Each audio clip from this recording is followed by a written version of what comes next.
வணக்கம் மக்களே. இன்று நாம் காண இருப்பது நலதமயந்தியின் கதை.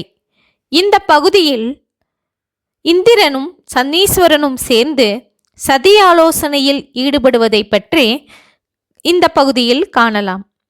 இந்திரலோகத்தில் தமது சபையில் ஆடம்பரமாக கொலுவீற்றிருந்தான் இந்திரன். வெளிப்படையாக பார்க்கும்போது இந்திரன் மிகவும் மகிழ்ச்சியுடன் காணப்பட்டாலும் மனதிற்குள் பொறாமை உணர்வினால் குமுறிக் கொண்டிருந்தான். ஆண்டுகள் பல கடந்தும் அவன் உள்ளத்தில் பொங்கிய பொறாமை தீ அணையாமல் எரிந்து கொண்டிருந்தது. தமயந்தியின் கட்டளையினால் கவரப்பட்டு அவளை அடையும் நோக்கத்துடன் நலனாக மாய உருவெடுத்து தமயந்தியின் சுயம்பர நிகழ்ச்சியில் இந்திரன் கலந்து கொண்டான் அல்லவா?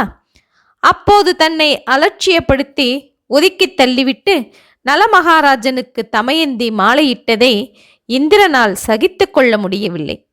பெண்கள் மீதெழுந்த சபலத்தினாலேயே தன்னுடைய பதவி பெருமைக்கு கீழான காரியங்களை எல்லாம் செய்து பலமுறை அவமானப்பட்ட இந்திரன் தனக்கு ஏற்பட்ட அந்த பழைய அனுபவங்களை எல்லாம் மறந்துவிட்டு தமயந்தி விஷயத்திலும் கீழ்த்தரமான எண்ணங்களை கொண்டு மனம் தவித்து கொண்டிருந்தான். தன்னை புறக்கணித்து அவமானப்படுத்திய தமயந்தியின் மகிழ்ச்சிகரமான வாழ்க்கையை சிதைத்து அவளையும் அவள் கணவன் நலனையும் சீர்கெட்டு அலையுமாறு செய்ய வேண்டும் என்று கேவலமான முறையில் திட்டமிட்டு கொண்டிருந்தான். தமயந்தியை பற்றி சிந்தித்தபடி அவையிலே அவன் அமர்ந்திருந்த போது ஏதோ ஒரு காரியமாக சனீஸ்வரன் அங்கு வந்து சேர்ந்தான். சனீஸ்வரனை கண்டதும் இந்திரனுடைய கெடுமதி மனப்பான்மை சுறுசுறுப்படைந்தது. தமயந்தியின் வாழ்க்கையை கெடுக்க சனீஸ்வரனையே ஏன் ஒரு பகடைக்காயாக பயன்படுத்தி கொள்ளக்கூடாது என்று எண்ணினான். அவைக்கு வந்த சனீஸ்வரனுக்கு வழக்கத்தை விட அதிகமாக வரவேற்பு உபச்சாரங்களை எல்லாம் செய்து அவனது மனதை குளிர்வித்தான். பிறகு, சனீஸ்வரரே, உம்மை பற்றியும் உமது சக்தியை பற்றியும் மனிதர்கள் பிரமாதமாக பேசுகின்றார்கள். அந்த அளவுக்கு நீர் வல்லமைசாலிதானா? நீர் நினைத்தால் எந்த ஒரு மனிதனுடைய வாழ்க்கையையும் நிர்மூலப்படுத்தி விடுவீர்களாமே என்றான் இந்திரன். அதில் என்ன சந்தேகம்? என்னுடைய அந்த வல்லமைக்கு எதிராக இறைவனாலுமே ஏதும் செய்ய முடியாது என்று இருமாப்புடன் மொழிந்தான் சனீஸ்வரன். அப்படியா? அது சரி. நீர் நலமகாராஜனை பற்றி கேள்விப்பட்டிருக்கின்றீர்களா? உமது அதிகாரமும் வல்லமையும் அவனிடம் செல்லாது என்றே நினைக்கின்றேன். ஏனெனில் அவன் ஒழுக்கம், விரதங்கள் ஆகியவற்றில் தவறாதவன், பிற உயிர்களுக்கு தொல்லை செய்யாதவன், நல்லோரின் மனங்கள் நோகும்படி நடந்து கொள்ள அவனுக்கு தெரியாது. அத்தகைய தன்மை வாய்ந்தவனிடம் உம்முடைய அதிகாரமும் சக்தியும் செல்லாது என்றுதான் நினைக்கின்றேன் என்றான் இந்திரன். இந்திரா, மனிதனுடைய நிலை உனக்கு தெரியாது. தவறுகள் செய்யாத மனிதனே உலகத்தில் இல்லை. எவ்வளவு உத்தமனாக இருந்தாலும் தன்னை அறியாமலே ஏதோ ஒரு விதத்திலே சிறு தவறாவது செய்து விடுவான். ஒருவன் என்னதான் நல்ல இயல்புகள் படைத்தவனாக இருந்தாலும் அசதி மறதியாக ஓரளவுக்காவது கலங்கப்பட்டு விடுவான். இது போன்ற சிறு சிறு விஷயங்கள் எனக்கு போதும். அந்த மனிதனை பிடித்து ஆட்டி அழைக்கழித்து விடுவேன் என்றான் சனீஸ்வரன். பார்ப்போமே, எனக்கென்னவோ உம்முடைய சக்தியும் சாகசங்களும் நலனிடம் பலிக்காது என்றுதான் தோன்றுகின்றது என்று இந்திரன் சனீஸ்வரனை மேலும் தூண்டிவிட்டான். இந்திரா, என் பிடியில் சிக்குண்டு நலன் என்ன பாடுபடப் போகின்றான் என்பதை நீ பார்க்கத்தானே போகின்றாய். அப்போதாவது எனது ஆற்றலை ஒப்புக்கொள்வாயா என்று சூளுரைத்து கொண்டே எழுந்தான் சனீஸ்வரன். தன்னிடம் விடை பெற்று கொண்டு அவையை விட்டு வெளியே செல்லும் சனீஸ்வரனை பார்த்து கொண்டே இந்திரன் தனக்குள் சிரித்து கொண்டான். நலமகாராஜன் எவ்வாறு இருக்கின்றான், அவன் நடவடிக்கைகள் எப்படி உள்ளன என்று தெரிந்து கொள்ளும் நோக்கத்தில் ஒரு நாள் சனீஸ்வரன் ஒரு கிழ பிராமணன் உருவெடுத்து நிடத நாட்டுக்குச் சென்றான். நலனும் அவனுடைய தலைமை அமைச்சர்களும் ஏதோ ஒரு அரசு அலுவலின் பொருட்டு வெளியில் சென்றுவிட்டு குதிரை மீது அமர்ந்து நிதானமாக அரண்மனைக்கு வந்து கொண்டிருந்தனர். பிராமண உருவனத்திலிருந்த சனீஸ்வரன் வேண்டுமென்றே நலன் செலுத்தி வந்த குதிரையின் முன்னால் சென்று தடுத்து நிற்பாட்டினான். யாரோ ஒரு பிராமணன் தன்னை வழிமறிப்பதைக் கண்டு திடுக்கிட்ட நலன், சுவாமி, தங்களுக்கு என்ன மனக்குறை? எதற்காக என்னை வழிமறிக்கின்றீர்கள் என்று கேட்டான். நலமகாராஜனே, உன்னுடைய பல நடவடிக்கைகள் நியாயத்துக்கு விரோதமாக உள்ளன. குறிப்பாக உன்னுடைய திருமணத்தையே எடுத்துக்கொள்ளலாம். நீ தமயந்தியை முறைப்படியாக மணக்கவில்லை.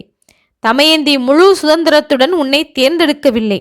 சுயம்வரத்திற்கு முன்னதாகவே பல வகையிலும் அவள் மனதை கலைத்து மயக்கி அந்த மயக்கத்திலிருந்து தெளியாமல் இருக்கும் நேரத்தில் அவளை உனக்கு மாலையிடச் செய்தாய். உண்மையில் தமயந்தி தன் சுய உணர்வுடன் சுதந்திரத்துடன் சிந்தித்திருந்தால் உமக்கு மாலையிட்டிருக்க மாட்டாள். உன்னை விட மகிமையும் பெருமையும் வாய்ந்த பலர் சுயம்வர மண்டபத்திலே கூடியிருந்தனர். இந்திரலோகத்து வேந்தன் இந்திரன் கூடத்தான் வந்திருந்தான். அவர்களில் தகுந்த ஒருவரைத்தான் தமயந்தி தனது கணவனாக தேர்ந்தெடுத்திருப்பாள் என்றான் சனீஸ்வரன். நலனோ கலகலவென சிரித்தான். பெரியவரே, உமது குலத்துக்கும் வயதுக்கும் பொருத்தமாக நீர் உரையாடவில்லை. சுயம்வர மண்டபத்திலே அமர்ந்திருந்த பல மன்னர்களோடு நானும் அமர்ந்திருந்தேன். தமயந்தி வந்து எனக்கு மாலையிட்டாள். ஆகவே அவளை நான் திருமணம் செய்து கொள்ளும் உரிமை பெற்றவனாகிவிட்டேன். இது எந்த விதத்தில் முறையற்றதாகும்? மேலும் திருமணத்திற்கு பிறகும் எங்க வாழ்க்கையில் எந்த குழப்பமும் இல்லை. நானும் தமயந்தியும் மகிழ்ச்சியுடன் தான் குடும்பம் நடத்துகின்றோம். இப்போது எதற்காக என் திருமண விஷயமாக இந்த பிரச்சனை எழ வேண்டும் என்று கேட்டான்.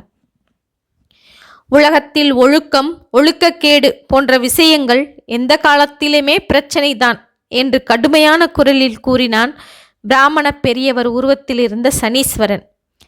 அப்படியே இருந்தாலும் இது போன்ற விஷயங்களில் தலையிட்டு குழப்பம் செய்வதற்கு நீர் யார்? உமக்கு ஏன் இந்த வீண் வேலை பிராமணரே என்று மிகவும் கோபமாக கேட்டான் நலன். நான் யார் என்றா கேட்கிறாய்? சொல்லுகிறேன் கேள். நான் தான் சனீஸ்வரன். மனித இனத்தை ஆட்டி படைக்கும் வல்லமை பெற்றவன். அதனால்தான் நான் ஈஸ்வரனுக்கு நிகராக சனீஸ்வரன் என்று பெயர் பெற்றவன் என்று அகங்காரத்துடன் கூறினான் சனீஸ்வரன். நலன் ஒரு கணம் திகைத்தாலும் பிறகு உடனே சமாளித்து கொண்டான். ஐயா, நீர் யாராக இருந்தாலும் எனக்கு அதை பற்றி கவலை இல்லை. வீணாக நடுத்தெருவில் நின்று கொண்டு விதண்டாவாதம் பேசுவது நாகரீகமாக இருக்காது. எமக்கு வழியை விடும். நான் போகின்றேன். என்னிடம் உமக்கு ஏதாவது உதவி ஒத்துழைப்பு வேண்டுமென்றால் நாளை எனது அரண்மனைக்கு வாருங்கள் என்றான் நலன். நலனே, நான் சனீஸ்வரன் என்று தெரிந்து கொண்ட பிறகும் என்னை மதித்து உன் செயலுக்காக மன்னிப்பு கேட்டுக்கொள்ள நீ முன்வரவில்லையா? இருக்கட்டும், இதன் விளைவுகளை நீ விரைவில் அனுபவிப்பதற்கு தயாராக இரு என்று சனீஸ்வரன் மிரட்டினான். நீர் உம்மை சனீஸ்வரன் என்று கூறிக்கொள்கின்றீர். ஆனால் அந்த மகேஸ்வரனே என் முன் வந்து நாகரீக குறைவாக நடந்து கொண்டாலும் அப்போதும் இந்த பதிலைத்தான் சொல்வேன். உம்மால் என்னை எதுவும் செய்துவிட முடியாது என்றான் நலன். ஓகே, ஒழுக்கம் தவறாதவரை உன்னை எதுவும் செய்ய முடியாது என்பதை ஒப்புக்கொள்கின்றேன். ஆனால் உன் அன்றாட கடமைகளில் எப்போதாவது நீ ஒரு சிறு தவறு செய்தாலும் கூட என்னிடம் நீ தோற்றுவிடுவாய். படாத பாடுபட இருக்கின்றாய் என்று சனீஸ்வரன் சொல்ல, அதையும் பார்க்கலாம் என்று கூறிவிட்டு நலன் குதிரையை ஒதுக்கிச் செலுத்தி சனீஸ்வரனை கொஞ்சமும் லட்சியம் செய்யாமல் தன் போக்கில் போய்விட்டான்.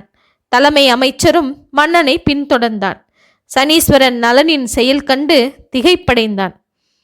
நலனை வேண்டுமென்றே வலுச்சண்டைக்கு இழுக்க வேண்டும் என்றுதான் சனீஸ்வரன் வந்திருந்தான்.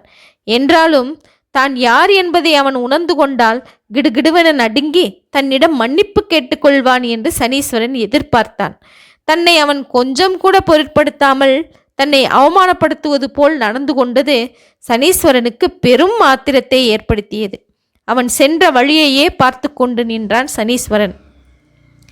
அகம்பாவம் பிடித்த நலனே, இந்த சனீஸ்வரனுக்கு எவ்வளவு சக்தி இருக்கின்றது என்பதை நீ விரைவில் உணரச் செய்கின்றேன் என்று மனம் கொந்தளிக்க தனக்குத்தானே கூறிக்கொண்டு அந்த இடத்தை விட்டு அகன்றான். ஓகே மக்களே, இதன் தொடர்ச்சியை அடுத்த காணொளியில் காண்போம். நன்றி, வணக்கம்.